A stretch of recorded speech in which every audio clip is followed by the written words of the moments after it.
Yung mga guys, makikita yung dinadaanan natin dito. Napakaganda po. Maliwala sa mata. Tingnan kasi maganda na yung kalsada.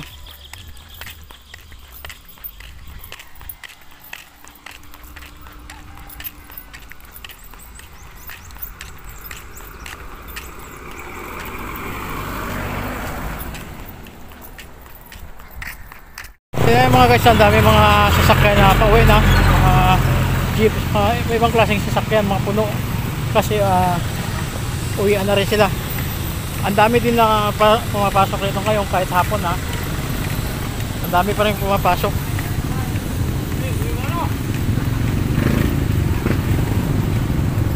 Ayan o, gaya dito ang dami mga pumapasok na sa loob kasi ang traffic. Ganda ng mga view rito.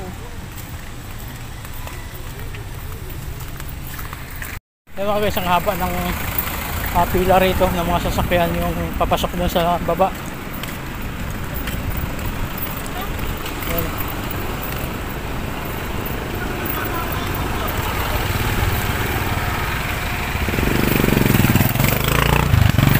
Haba ng pila.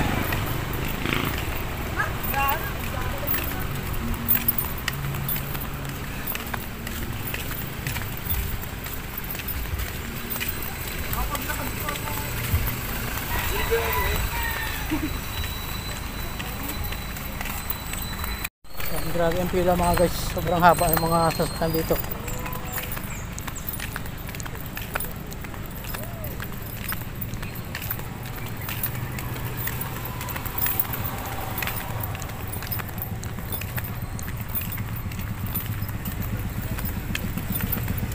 Sige na tayo talaga ng mga turista rin mga guys, yung barangay Daraitan.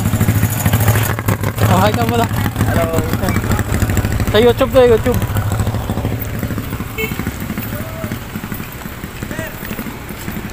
Ayan, yung mga papasok na sila.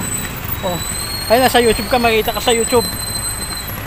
Ayan yung mga nagtatraffic dito mga guys. Ayan na yung Daraitan mga guys, yung ilog dito na dinadayo ng mga tao. Napakarami. Yan oh. Grabe, ito na yung yung masabi ko ano to, sobrang dami ng mga tao dito. Saka ito pwede kayo mag overnight dito. Napakaganda rito kasi peaceful ang kwan dito, ang lugar. Ayan yung mga naliligo dito. Ayan oh.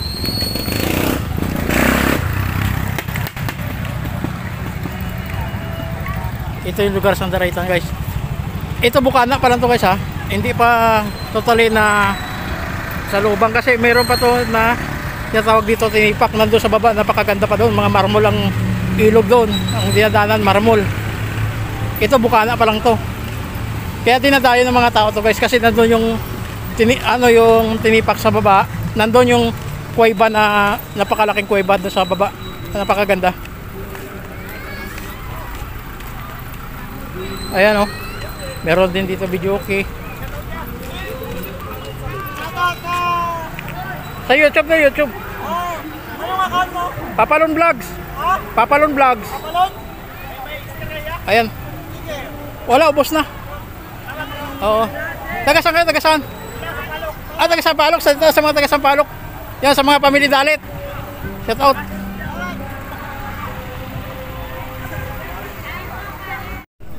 Yan mga guys, binigyan ako ng bakwan dito. Ito yung mga pagkain nila. Oh, yan. Ayan. Hindi ako uminom. Ayan sila. Ating mga ayan, pakwan. Salamat sa pakwan ha. Ano pangalan nyo? Jomart. Jomart, ayan. Ito. John de Guzman. Ayun, si Sarge de Guzman. Ayan. Yan, shout out sa mga taga Mindanao dyan sa Trintro, sa mga pinsan ko dyan sa Trintro, sa Gusan del Sur. Yan, shout out dyan sa mga pinsan ko, mga Daniel. Ayan. Ito yung binigay nila sa akin, no. Ang layo ng nilakad ko mga guys para may update ko lang kayo kung anong kwan dito. Napakaganda. Dami lang yan. Traffic. Oh, mag-shout out ka na para makita ka sa taga Mindanao. Sige, okay lang. Okay na ako. Mga guys, mga naliligo dito sa ilog. Ito, napakarami. Oh. Ayan. Kabilaan.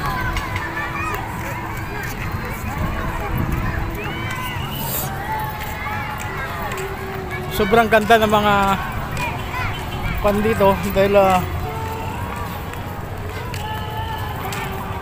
daming naliligo. Napakaganda na ngayon. Ang ganda ng tulay nila dito.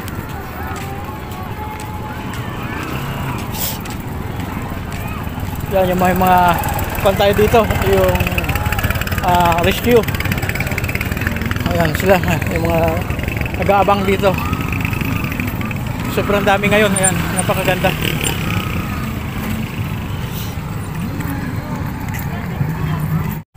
Ayan mga guys, yung ating mga kababayan dito na naliligo. Ang dami oh. Traffic sila ngayon dito kasi mayroon nang pumasok muna ng mga sasakyan, papasok din dito. Ito kasi puro palabas, kaya nag-traffic muna.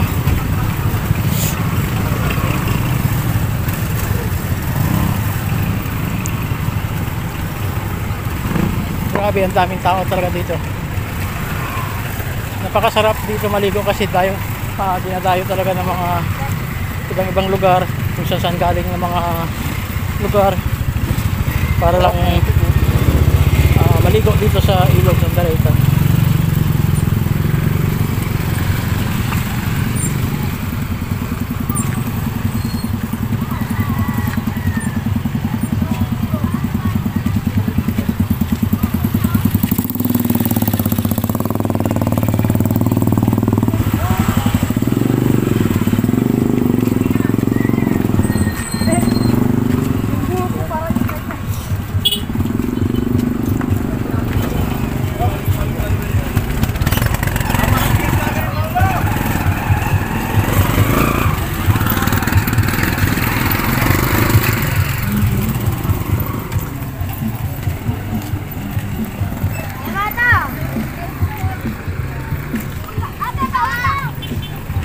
Kaya mga guys, hanggang dito yung kanilang traffic sa mga sasakyan. Ngayon naglalakad lang ako rito kasi papunta muna ako rito sa aking kaibigan para magkita kami. Kasi dito ako matulog. Grabe mga nakaabang dito.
Mga guys, habang nagtatali ako ng aking trapal ay bigla naman natumba yung aking ginagawa.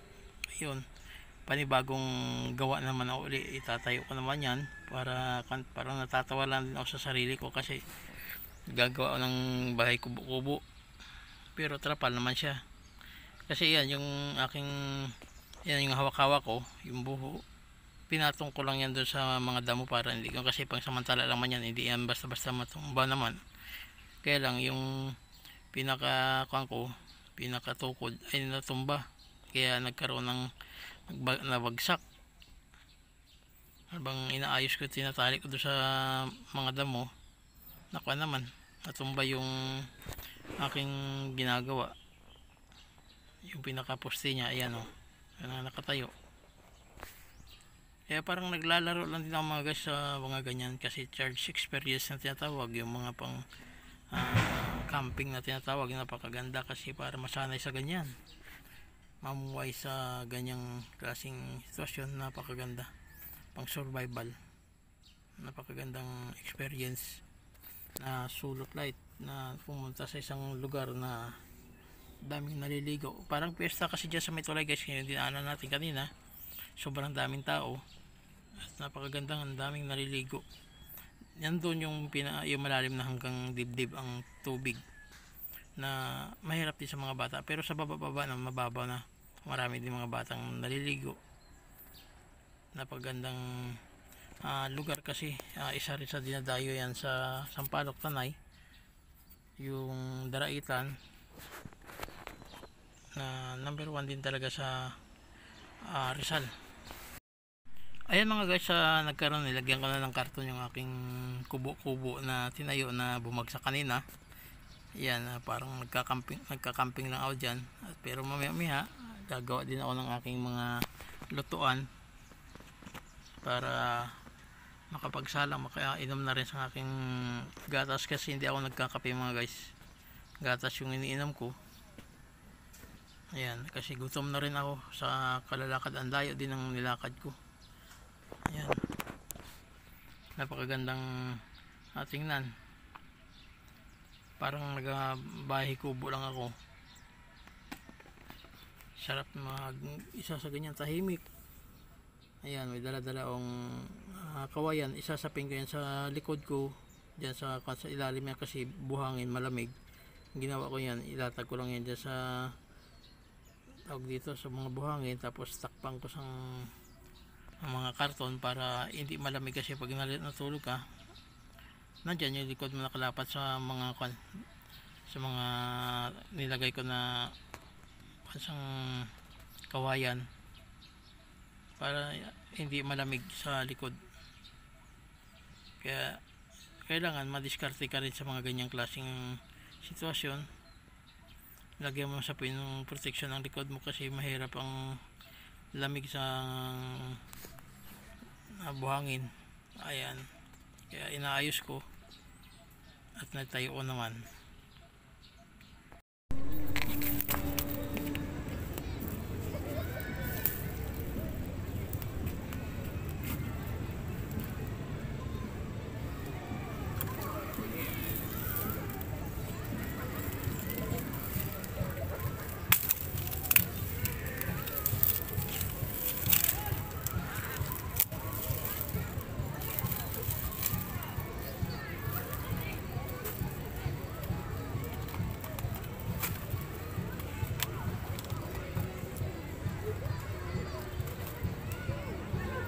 Ayan, pag nasa gubat kayo, ganito rin gagawin nyo para may tulugan kayo.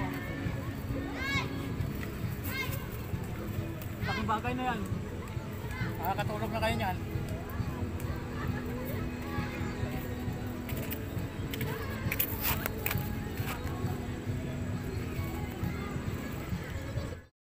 Ayan, maghanap naman muna ako pang sapin sa ating higaan dito,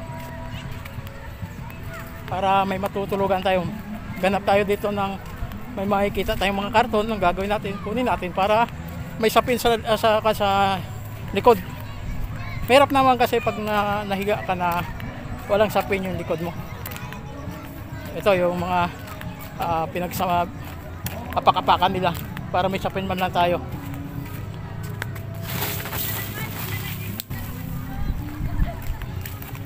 So guys, diba? Ito yung tatawag na survival. Kailangan matuto kayo pag nasa bundok kayo, sa mga gubat, matuto kayo paano mamuhay sa tawag dito, sa kabundukan.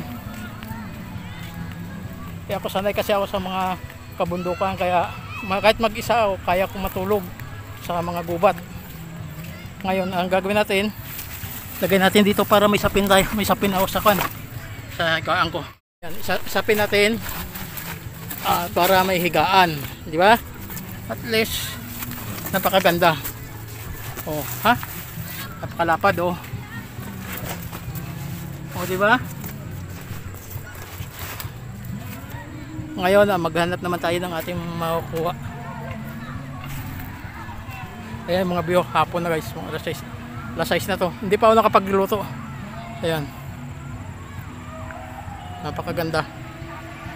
Sobrang ganda dito sa Daraitan, dinadayo talaga to. Ayan yung aking bigas, saka yung isda dyan. Ayan.